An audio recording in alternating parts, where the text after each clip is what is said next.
one of the most regular reasons for consulting a solicitor is if you're buying a house.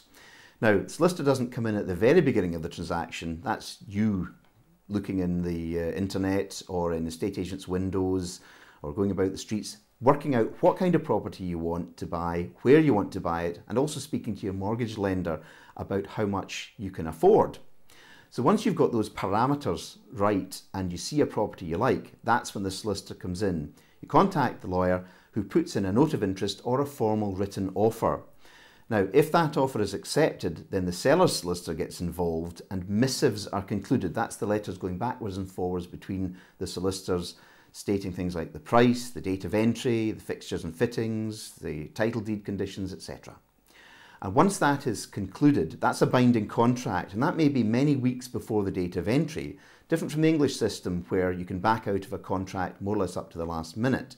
Here, you are bound at a relatively early stage.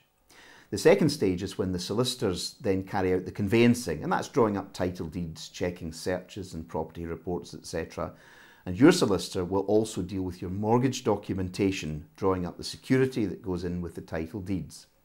Now, getting towards the date of entry, you've got to come along to the solicitor's office and sign the mortgage papers, hand in the deposit and any costs, and the solicitor draws down the money from the mortgage lender.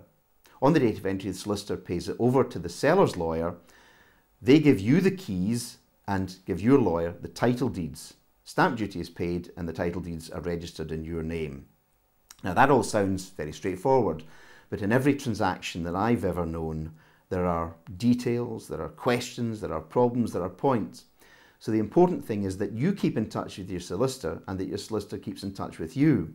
Now, in my dad's day, it was all done by post and at a very leisurely pace and fashion. Nowadays, it's all email, internet, phone calls, immediate return of phone calls and so forth. They say it's one of the most stressful things you can do to move house, but if you've got a good relationship with your lawyer and you've got somebody who can actually respond to you quickly and with relevant information, then as much of the stress as is possible can be taken out of the whole process.